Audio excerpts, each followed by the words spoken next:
Alors bonjour à tous, aujourd'hui on se retrouve au premier RHP, le premier régiment d'hussards parachutistes. C'est magnifique, on est au cœur de Tarbes. Bon, on n'a pas le soleil malheureusement. Je suis Romain de Military Machine et aujourd'hui on va aller découvrir le Grizzly, la nouveauté depuis 2 ans de ce régiment. Vous allez voir, on va parler de la cavalerie légère aéroportée. Le Grizzly, il est juste là-bas et on va s'approcher des ateliers pour découvrir de la maintenance à l'usage, comment ça fonctionne. Allez c'est parti, suivez-moi.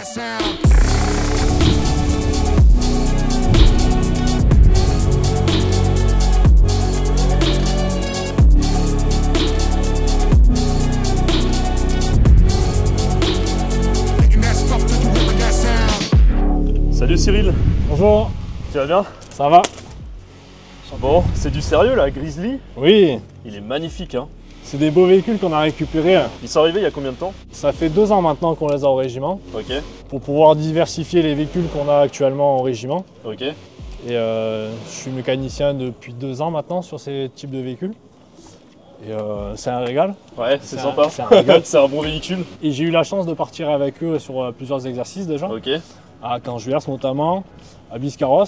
Pour les pilotes, là, ils ont fait une formation de pilotage sur sable. Ok. Eux, ils se régalent. Toi aussi? Nous, en mécanique, on commence un petit peu à travailler dessus. C'est pas mal comme véhicule, moi j'aime bien conduire. Les réparations, pour l'instant, ça tombe pas trop en panne. Ah, parce que du coup, tu fais les deux. Tu fais l'entretien, mais du coup, tu fais de l'essai aussi, de l'essai routier Voilà. pour vérifier que ça fonctionne bien. À chaque fois qu'on fait une réparation, on essaie quand même le véhicule et des fois, les pilotes, ils nous font remonter les soucis. Ouais, d'accord. Que ça soit mécanique ou visuel, et ils nous font remonter les infos et on essaye pour confirmer si jamais il y a un doute ou pas. Incroyable. Voilà. Donc là, on a changé la roue. Ok. Il est arrivé tout à l'heure là d'un exercice, il y avait la roue crevée, donc on l'a changé. On a mis la roue de secours en place. Donc là, on va serrer les écrous au couple, donc on va baisser le véhicule et on va serrer avec la clé dynamométrique. La base. Voilà, qui permet d'avoir le serrage au couple de tous les écrous pour éviter que la roue elle parte lors du roulage. Sans serrer trop fort. Voilà, donc je vais appeler le pilote. Alex, tu peux venir m'aider s'il te plaît? Donc tu lèves le véhicule, tu l'enlèves, tu le mets sur ses roues. Impressionnant. Vas-y. Et niveau poids, t'es à combien là? Là, il fait 9 tonnes. 9 tonnes, 9 c'est tonnes, énorme. voilà. Donc oui, c'est un poids lourd, donc c'est quand même assez gros, assez imposant. C'est assez discret parce que ça fait pas trop de bruit. Ouais. Voilà, le seul inconvénient, c'est qu'il n'est pas blindé. Ça aide au déplacement plutôt du coup, vu qu'il est moins lourd qu'un blindé. Ouais, parce qu'avant celui-ci, du coup, vous étiez sur les AMX10 RC. Oui, il y a les 10 RC qu'on voit là-bas avec les canons. Ouais. Moi, je suis essentiellement mécanicien sur Webel aussi, Ok. sur ceux-là. Et les VAB à côté. Un peu plus lourd, mais... Ouais. Regardez, elle est énorme la clé. Je crois que là, j'ai pas ça pour ma voiture. J'ai beau faire l'entretien. C'est impressionnant, on est vraiment sur du poids lourd quoi. Magnifique. Voilà, donc là, il faut forcer Ok. vers le bas, Jusqu'au claquement. Voilà, c'est bon. Un seul. Voilà, un seul. Et Ok. après, là, on décale la clé en croix. Ok. Voilà, nickel. Ça, je me débrouille bien. Oui.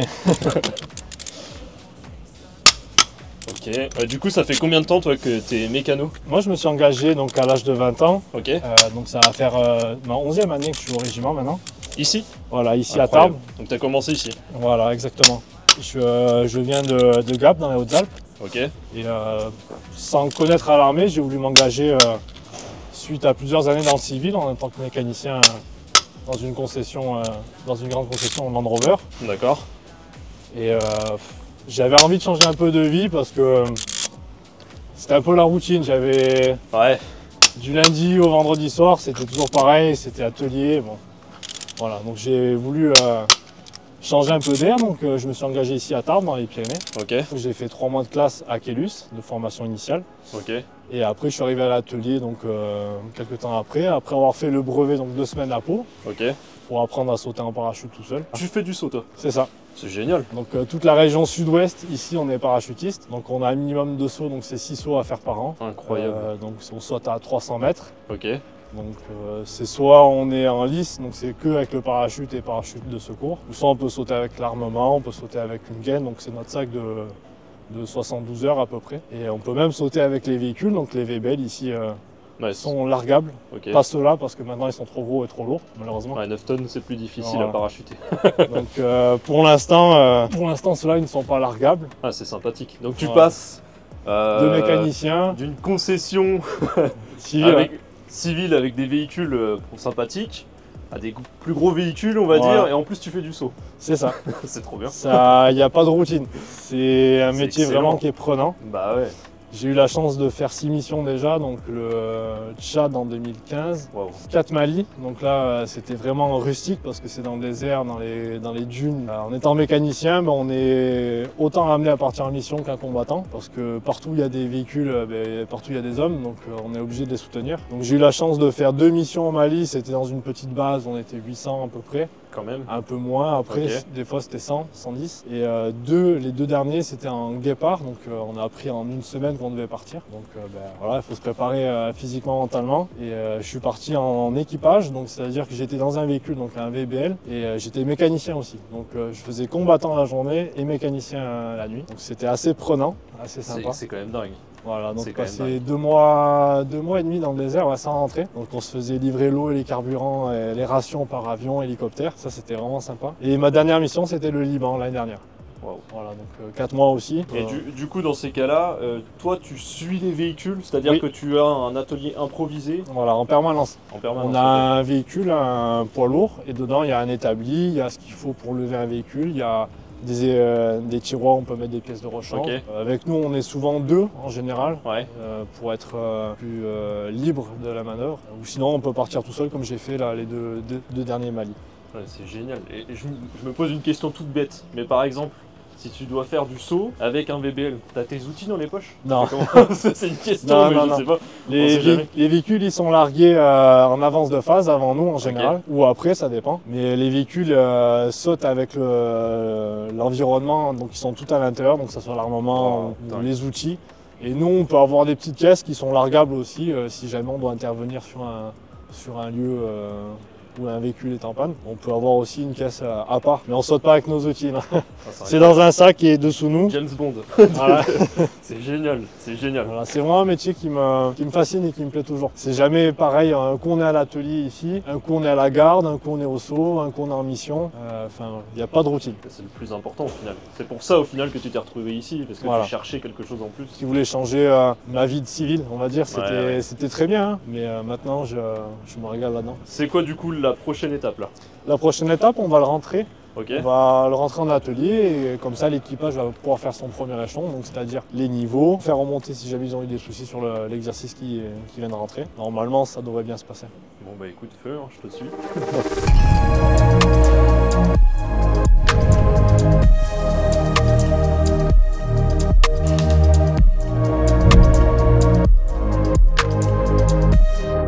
Là on arrive sur ma première partie de travail. Ma partie consiste à faire de la maintenance. Donc là, il vient de rentrer dans un exercice. Donc le pilote est autonome, donc il fait ses niveaux, il fait son entretien. Moi, je suis là pour le guider, je suis là pour l'aider. S'il a besoin de l'huile, je peux lui donner. Enfin, voilà. Là, il est vraiment autonome sur ça. C'est très bien pour nous parce que nous, ça nous soulage aussi. Donc ça évite qu'on soit en permanence avec eux, leur montrer. Ça, ils savent faire. C'est comme une voiture civile après, hein. C'est un moteur, des roues. Ah mais c'est marrant parce que là, du coup, Alex, à la base, est pilote. Voilà. Il est pilote. Il y a vraiment l'équipage avec toi qui t'aide. C'est ça. Surprenant quand même. Enfin, tu t'imagines que le mécano lui récupère juste la bécane à la fin, mais non, en fait, il y a vraiment un travail en avant avec tout le monde. Ils sont obligés aussi parce qu'on n'est pas forcément en permanence avec eux. On peut intervenir ailleurs aussi sur d'autres véhicules. Donc s'ils veulent avancer dans leur mission aussi, ils sont obligés de nous aider. Et voilà. Eux, ils aiment ça parce que ça change un peu leur métier de pilote. Puis ça te permet de mieux appréhender la machine. Voilà. Tu connais bien ton système. Quand ils nous font remonter un souci par rapport à leur véhicule, nous on peut déjà commencer à calculer qu'est-ce que ça peut être la panne, est-ce qu'on pourra dépanner de suite, est-ce qu'il faudra des moyens lourds pour l'évacuer ou pas. Sur ça, ils sont vraiment autonomes. C'est un plus pour nous parce que nous, ça nous soulage aussi. Bah c'est ça, ouais. T'es pas tout seul bloqué là-dessus parce que t'as quand même les 9 tonnes. Et du coup, j'avais une question par rapport à ça. Ton pont là, c'est la capacité du pont. Truc débile, mais sacré pont quand même. Ça peut lever un 10 RC. Ah, un 10 RC aussi. Voilà. Et c'est combien un 10 RC? Ça fait 17 tonnes. 17 tonnes. Ah, je serais bien partant à ce que tu le lèves un peu juste pour voir après à hauteur d'homme. Dès qu'il a fini ses niveaux, il va le faire. Ok. Comme ça, après, lui, il va passer dessous, il va faire son graissage, il va contrôler qu'il n'y ait pas de souci dessous et il me fera remonter. Donc là, il va le lever. Les ateliers sont quand même assez grands parce qu'on est pas mal, on est une trentaine quand même de mécaniciens. Ah ouais, quand même. Il faut quand même assez de place pour pouvoir accueillir tous les véhicules. Et du coup, c'est toi qui mène l'équipe ici dans l'atelier? Non, pas moi. Moi, j'ai un grade qui me permet de commander 3-4 personnes, donc des plus jeunes que moi, ou même à âge que moi. Et on est amené à travailler ensemble, ou des fois je travaille tout seul, hein, ça dépend de la ressource qu'il y a, parce qu'il y en a qui sont en mission, il y en a qui sont en permission, donc en vacances. Les stages aussi, il y en a beaucoup de stages à faire dans l'armée, donc on n'est pas tout le temps en plein à l'atelier. D'accord. Des fois on est 3-4 sur un véhicule, des fois on est tout seul, ça dépend. Donc là voilà, il a levé sur le pont, et lui il va autonome, il va contrôler tout ce qui est dessous, s'il n'y a pas de souci mécanique. Et moi après à la fin je contrôlerai dessous pour confirmer son diagnostic. Mais sur ça, voilà, ils sont autonomes.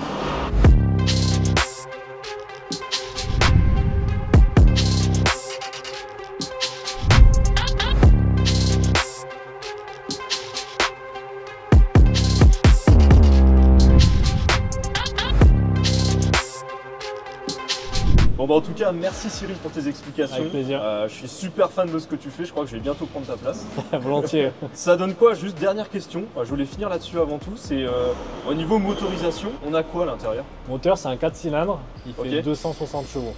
Ok. Ça paraît pas énorme, mais pour un véhicule comme ça, c'est pas mal. assez puissant. Ça roule à 90, vu que c'est limité. Ouais. Ça marche très très fort. Ok, bon bah c'est parti, on va aller voir ce qu'il a dans le ventre. Go. Allez. Tac. On y va. Petit démarrage, feu. Une horloge. C'est incroyable.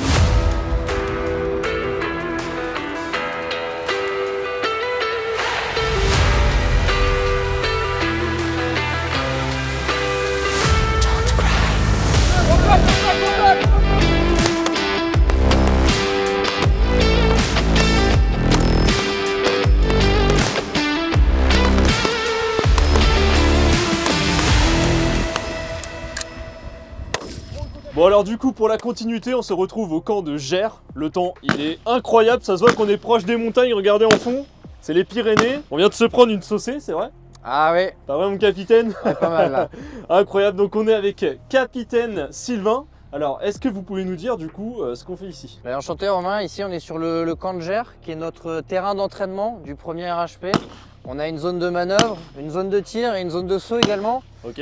Là derrière nous on voit déjà un peloton qui est en train de s'entraîner. Donc ils s'entraînent avec leur armement, leur véhicule. Et le but c'est de toujours s'entraîner, toujours d'être prêt. Bien sûr. Tu vas pouvoir avoir la chance de les suivre et même de pouvoir embarquer dans le Grizzly. Et je suis sûr que tu peux le faire, comme c'est écrit Ouais. sur ta veste. Et on va voir Ok. ce que ça donne. Hein. Bon on va essayer, après je promets rien, hein. C'est quand même un sacré défi. J'ai pas l'habitude des machines aussi modernes. En tout cas le contexte est dingue, hein. Je pense que là visuellement ça On va a un être site sympathique. assez incroyable, c'est vrai. Bah, tu vas pouvoir le voir avec la machine, c'est une belle machine. Elle est accessible, forcément ça demande de la formation, ça demande de l'entraînement, c'est pour ça qu'on est là. Mais elle reste accessible et elle est facile de prise en main. T'en as déjà fait? J'ai eu l'occasion d'y toucher quelques fois et c'est une belle bête. Ouais, il y en a sous le capot aussi. Ouais, bon bah on va voir ça. Fallait pas me dire ça. Alors bonjour brigadier Julien. Bonjour Romain. C'est avec vous du coup que je vais apprendre à piloter la bête. Oui, totalement. Je vais vous inviter même à rentrer dans le poste de pilotage. Ok, Prenez bien prendre place. ok, hop.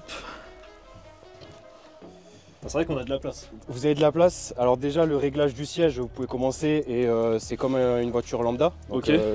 Vous pouvez avancer et reculer en prenant d'en bas. Ok, Et sur votre droite, vous avez une manivelle pour pouvoir incliner le siège de l'avant vers l'arrière. voilà, on Vous est êtes bien bien installé. installé? Ouais, super. Donc là, vous allez avoir, pour démarrer le véhicule, le symbole avec la clé, vous baissez. Ok. Ça, c'est aussi pour tout ce qui est transmission et tout ce qui est auxiliaire au véhicule. Et là, tout bêtement, vous rehaussez d'une fois, vous lancez le contact. Il faudra bien attendre que l'ordinateur du véhicule fasse tous ses calculs. Et une fois que vous l'avez lancé, ça tournera tout seul, ça rendra tout seul. Ah, mais c'est comme un préchauffage quoi. Exactement. Ok. Je vais mettre à côté de vous et on pourra commencer. Ouais, ça marche. Je suis pas rassuré là. Donc que je me souvienne. Contact. Donc les batteries au niveau du contact, tout à fait. Batterie. Là, on attend qu'il fasse tous ses calculs. Vous Ok. entendez, clic, clic, clic, clic. Ok. Et là, vous pouvez lever du coup au niveau de... Il n'y a pas besoin du... Non, non, ça c'est tout Ok. ce qui est transmission, tout ça. Je peux y aller direct là. Vous le montez. Je le laisse en hauteur ou... Vous le restez monté tant que le moteur n'est pas, n'a Ok. pas lancé. Voilà. Ok. Ça va. Jusque là, ça va. C'est comme une boîte auto. Ouais, tout pareil. Frein de parc et boîte auto normale. Donc là, le frein de parc, il est enclenché. Là, il est enclenché, vous êtes enclenché. Ouais. Pour l'enlever, vous le prenez comme ceci, vous tirez vers le haut et vous le ramenez vers l'avant. Ok. Et après, du coup, boîte de vitesse normale, vous mettez en full drive. Faut le drive vers l'avant, du coup. Voilà, là, c'est Voilà, full comme ceci. drive. Comme Ok. ceci. Et il n'y a plus qu'à. Je vais vers où, du coup, là? Vous Dites. pouvez aller vers la gauche. Ok. Oh la vache. Incroyable. Assez massif quand même. C'est massif et en fait, ce qu'il y a de bien, c'est qu'il compense en fait sa largeur par sa capacité de franchissement. Il a une capacité de franchissement qui est franchement énorme. Ok. À Biscarrosse, j'y suis allé, c'est pour faire un peu un parallèle avec ce que vous a dit le capitaine. Quand je suis allé à Biscarrosse, les instructeurs de la cellule 4-4, ils ont essayé d'ensabler le véhicule. Ok. Alors certes, on n'était pas sur une période où le sable pouvait bien ensabler, mais ils ont essayé d'ensabler le véhicule, ils n'ont pas réussi. Ah ouais. Ils n'ont pas réussi. Alors là où ça va vous impressionner, appuyez à fond dans la pédale et vous allez comprendre que les 260 chevaux, on les sent. Les 810 Nm de couple aussi. Rien qu'en accélérant là, je l'ai ressenti. J'ai compris qu'il avait. Non, j'ai déjà pris. Alors techniquement, on n'a pas le droit d'aller aussi vite sur route. J'avais toutes les conditions pour aller aussi vite. J'ai quand même pris 120 km/h. Ah ouais, 120 km/h. Attention, les pneus, la pression des pneus, puis qui n'est pas faite pour. Parce que même en fait, des véhicules qui roulent très vite, ils n'ont pas autant de pression de pneus. Là, vous avez votre système Téléflow. Ok. Depuis ce système-là, vous pouvez gérer votre pression de pneus suivant le terrain que vous avez. Donc route, il va tourner aux alentours de 5 bar 6, 5 bar 8 dans les pneus. Et suivant en fait le terrain, vous avez juste à appuyer sur un bouton et il va dégonfler ou regonfler les pneus. La capacité de franchissement n'est pas infinie, parce qu'il y a forcément des limites à chaque fois, mais elle est quand même énorme. Parce que depuis le post-pilotage, on peut gérer quasiment tout. Voilà, je crache du coup du feu là. Allez-y. J'y vais. Oui, vous pouvez y aller.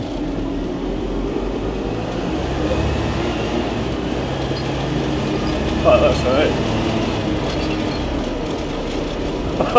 C'est incroyable.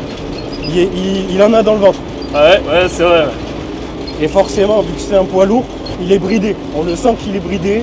Dès qu'on arrive à 103 km/h, il se bride. Donc là sur la droite. Je vais vous inviter à aller sur la droite. C'est pas plus mal qu'il soit bridé. Forcément, sur le terrain, on n'ira jamais à 100 km/h. Bah bien sûr. Et sur route, la législation nous autorise qu'à être à 90.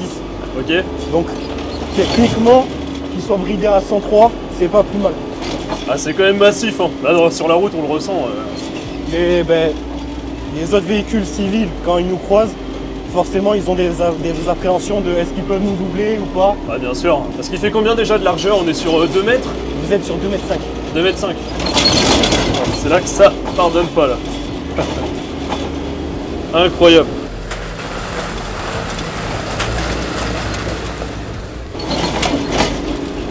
Quand je dis 2,5 m, ça comprend les rétros. Hein. Forcément, je comprends Bien sûr, ouais. l'environnement. Et au niveau capacité du coup, on va dire l'autonomie elle est de combien là-dessus environ? Alors, ça dépend. Vous avez la capacité, du coup, techniquement, on a 1000 bornes. Chaque réservoir fait environ 140 litres. Ok. La conso moyenne, Tout droit là? on va aller sur la droite. La conso moyenne, on va sur route, on va dire que c'est du 25 litres au 100 quand même. Ok. Ce qui est pas si énorme par rapport au poids. Ce qui n'est pas si énorme par rapport au poids, certes. En soi, 1000 bornes sur route, peut-être. Il y a un mode économie Ok. qui nous permet de gagner environ 2 litres au 100 par centaine de kilomètres. Néanmoins, sur terrain, forcément la consommation est plus grande parce qu'on utilise des vitesses beaucoup plus courtes, donc ils montent beaucoup plus vite dans les pistes. Donc sur terrain, on serait plus aux alentours de 600 bornes, ce qui est pas mal pour le coup. Ah, c'est plutôt bien, ouais, 600, mine de rien. Ça permet de faire une sacrée distance en tactique, de tenir assez longtemps. Oui, totalement. Ah, ça va tout seul, mais c'est incroyable. Vraiment. Et du coup, les 120 km/h, tu les as atteints sur quoi? Sur une route Alors, autoroute, en pente Ouais. et vent dans le dos. Ah, c'est du sérieux. Hein. Après, forcément, vu qu'on l'a reçu il y a 1 an et demi, on essaye encore de chercher le maximum avec quoi on peut aller dessus. C'est la capacité de franchissement, pareil, on découvre tous les jours. Bah, je crois que je peux le faire. C'était assez impressionnant. Je crois que je peux dire surtout merci à Julien. Parce que c'est ce qu'on disait, c'est vraiment pas si facile que ça de pouvoir rouler avec des véhicules comme ça, que ce soit en situation en ville ou sur du terrain, on va dire, un peu plus vague. Il y a toujours une vraie, je pense qu'il y a une vraie formation à avoir pour pouvoir comprendre le véhicule au mieux. Parce que le gabarit est quand même assez gros comparé à un VBL ou... C'est pas la même capacité de franchissement, c'est pas le même gabarit, c'est pas la même puissance. Donc forcément, oui, il y a la formation qui suit derrière. Et ce qui est bien, c'est qu'il y a aussi des compléments de formation. Avec les stages à Biscarrosse, vous pouvez faire des stages 4x4 dans d'autres villes. C'est vraiment pas mal. Que ce soit stage sable, stage sur boue, c'est vraiment pas les mêmes conditions. Et donc forcément, il réagit pas pareil le véhicule. Tout type de véhicule va pas réagir pareil suivant les conditions. Donc forcément, oui, la formation est importante quand on conduit un véhicule aussi large et aussi grand. Bah bien sûr. Et toi, du coup, t'es un peu si on peut dire, un précurseur, tu l'as connu à sa sortie, quoi. Je l'ai connu pas très longtemps après son arrivée au régiment, je dirais un mois après son arrivée au régiment, il y a déjà eu des formations qui se sont faites dessus. Précurseur non, parce qu'il y a eu des primo-formateurs qui eux ont fait de la formation pour après derrière pouvoir former des personnes au sein des escadrons. Moi j'ai été parmi les premiers de l'escadron à être formé dessus. Ça fait maintenant 1 an et demi que je le pratique, sur tous les terrains que j'ai pu faire. Et franchement, il en demande. Il demande qu'à être utilisé et vraiment pas mal comme véhicule. J'aime beaucoup en tout cas. J'aimerais beaucoup l'avoir chez moi. Si je le pouvais. C'est génial. Pour finir, du coup, c'est quoi toi ton parcours pour te retrouver pilote de ce véhicule? Qu'est-ce que tu as fait et comment tu as eu l'envie aussi? Tout d'abord, je me suis engagé en CIRFA. Je suis arrivé en CIRFA. Je me suis engagé au premier RHP. J'ai fait du coup ma FGI, donc ma formation générale initiale. À l'issue de cette formation générale initiale, j'ai fait mon brevet TAP, troupe aéroportée. À l'issue de ce brevet, j'ai été mis en escadron de combat. Donc je suis tombé au premier escadron qui était encore en 10RC et en VBN. À l'issue, j'ai fait ma FGE, donc formation générale élémentaire pour devenir caporal. Nous, en cavalerie, c'est brigadier. Donc je suis devenu brigadier. Du coup, à ce moment-là, je suis parti sur PL, et il faut forcément le poids lourd pour conduire ce type de véhicule. Comme je vous ai dit tout à l'heure, en fait, vu qu'on est régi par les mêmes lois sur route que tout français lambda, forcément on est obligé d'avoir le PL. Donc PL déjà de base, et puis pour pouvoir le conduire en 4x4, il faut forcément la formation Grizzly. Donc oui, forcément. Formation Grizzly qui dure 2 semaines, avec lesquelles vous avez donc tout l'aspect technique, donc en diapositive et même apporté par les formateurs. Vous avez une semaine d'aspect tactique où il va falloir apprendre à le poster, à le cacher, bien le camoufler. Non, c'est vraiment pas mal.